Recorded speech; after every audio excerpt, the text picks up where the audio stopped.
All right, let's just get right into it. My name is Miho. My entire job is reviewing Next.js applications, and today we're doing a full security audit together. I'm about to walk you through the 4 fatal flaws that I find in almost every single Next.js app I audit. And look, these aren't just small configuration issues. These are serious production-level vulnerabilities that are actively being exploited. And when I say almost every app, I am not kidding. I'd say about 90% of the code bases I look at are shipping with at least one of these. But here's the good news. We are going to find and we are going to fix all 4 of them right now. Okay, let's dive in. The first, and by far the most common mistake, is all about how you handle your JSON Web Tokens, or JWTs. You know, those digital passkeys that prove a user is logged in? The mistake is sticking them in local storage. I see this exact line of code everywhere. LocalStorage.setItemToken JWT. It feels easy, it works, but it is one of the most dangerous things you can do in web development today.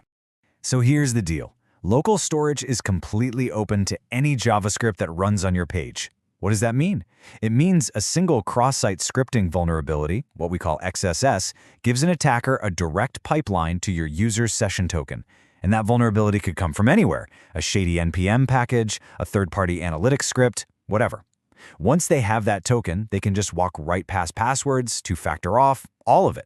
And it's so easy to do. I mean, if I just open up the developer console and type alert localstorage.getItemToken, boom, there it is. The token is totally exposed. The only real fix is to get your tokens completely out of JavaScript's reach. Your backend needs to be the one to set the JWT, and it has to do it in an HTTP-only cookie. That HTTP-only flag, that's a special instruction to the browser that basically says, hey, you can send this cookie with requests, but you can never ever let client-side JavaScript read it. It's physically impossible. Now, of course, you still need to see what's in these tokens during development, right? But whatever you do, never ever paste your JWTs into a random online decoder. Their servers could be logging everything. You have to use a tool that's guaranteed to work offline right in your browser, so your private data never leaves your machine. And that brings up this really important point, the difference between encoding and encryption. A JWT payload is just base 64 encoded. That's it. It's not encrypted. It's like writing a message in a code that everyone knows how to read. Anyone who gets their hands on that token can instantly see what's inside. You should seriously go decode your own tokens and check for what sensitive data you might be exposing without even realizing it, like internal user IDs or special permissions. All right, moving on to disaster number 2, messing up your cross-origin resource sharing configuration. We all know it, we all love it. CORS. You have to get this mental model right. CORS does not add security. It does the opposite. It selectively pokes holes in the browser's default security policy. So when a developer gets a CORS error and panics, what do? They slap access control allow origin star into their config. Well, that doesn't just open a door, my friend. That removes the entire wall. And you know what's funny? It often doesn't even work. Because if your front end is sending credentials, like cookies, the browser itself will look at that wildcard and reject the request. The specification literally forbids it. So you've managed to be both insecure and broken at the same time. And this right here shows the only correct approach. You forget the wildcard. Instead, you create an explicit white list of origins you trust. Your server has to check the incoming origin header against that list. You also have to properly handle something called the options pre-flight request. That's the browser asking for permission before it sends the real request. Look, don't guess with these headers. Just use a proper CORS configuration tool to generate the exact secure headers you need for your next.config.js and get it right the first time. And while we're on it, here's a pro tip about that options pre-flight request. Every single one of them is an extra network round trip. Now, on a high-latency mobile network, that can literally double your API response time. It's a huge performance killer. But if you just add this one header, access control max age, you're telling the browser, hey, you can cache this permission for a while. This single line of code can make your app feel twice as fast for your mobile users. It's a massive win. Okay, let's talk about server actions. They are incredibly powerful, for sure. But they come with this dangerous illusion that TypeScript's type safety is going to protect you. I'm here to tell you, it will not. This is the concept you have to burn into your brain. TypeScript is a compile time check. The moment your code is turned into JavaScript, all those types, they vanish. They're gone. Your server action is, at the end of the day, just a public HTTP endpoint. An attacker is not using your pretty front-end form. They're going to use a tool like curl or Postman and hit that endpoint directly, sending any weird, malformed, malicious payload they can dream up, and your TypeScript types won't do a thing to stop them.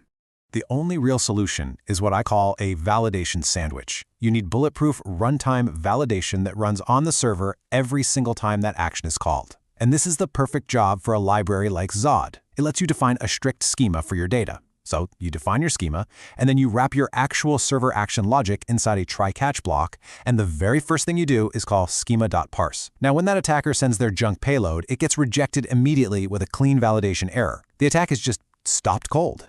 And finally, let's talk about the data you are leaking through React server components without even realizing it. This is a brand new class of vulnerability that is totally specific to the RSC architecture. So here's how it works. When you fetch data inside a server component, that entire data object you fetched gets serialized and streamed down to the client in the RSC payload. This isn't like a normal API where you explicitly craft a JSON response. No, if you're lazy and you fetch the entire user object with select star, well, you are probably serializing and sending everything: password hashes, API keys, internal admin flags, stuff you would never dream of exposing. You can actually see this yourself. Just go to the browser's network tab, filter for text/x component, and look at the raw stream. The sensitive data is sitting right there in plain text. The fix here really requires a shift in your mindset. You have to stop thinking about fetching objects.